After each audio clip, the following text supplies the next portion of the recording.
kita udah menolong, kita lalu dia. Nabi alaihissalatu wassalam mengatakan, la takhun man khanak. Jangan mengkhianatin orang yang mengkhianatimu.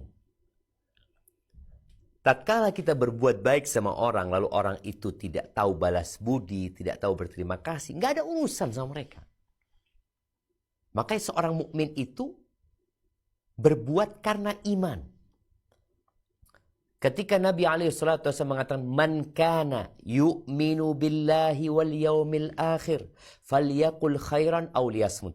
Barang siapa beriman kepada Allah dan hari akhir, hendaklah dia berkata yang baik atau dia diam. Man kana yu'minu billahi wal yaumil akhir falyukrim dhaifah. Barang siapa yang beriman kepada Allah dan hari akhir, hendaklah dia memuliakan tamunya.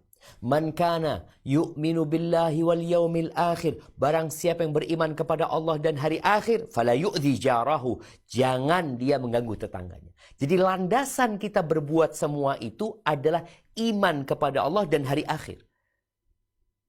Ketika bicara iman kepada Allah, Allah yang akan balas kita. Hari akhir itu hari pembalasan. Jadi ketika kita berbuat baik kepada orang, lalu dia berbuat buruk kepada kita, nggak ada urusan. Kita berbuat baik sama dia, ada pahala buat aku sudah. Udah ditulis. Tapi kalau kita berharap balasan dari mereka, ya kita akan menderita hidupnya. Gimana sih, aku sudah berbuat baik ya. Aku nolong mereka, mereka nggak nolong aku. Berarti engkau berbuat karena berharap kepada mereka. Maka Allah kasih balasan yang buruk, gara-gara niatmu nggak benar. Tapi niatkan lillahi ta'ala.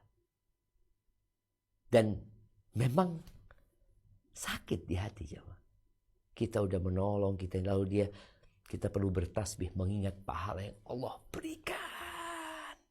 Wa basyiris sabirin, berikan kabar gembira kepada orang-orang sabar yang dapat musibah kita. Kita berbuat baik, ini orang malah berbuat buruk kepada kita. Manusia itu tidak pandai bersyukur kepada Allah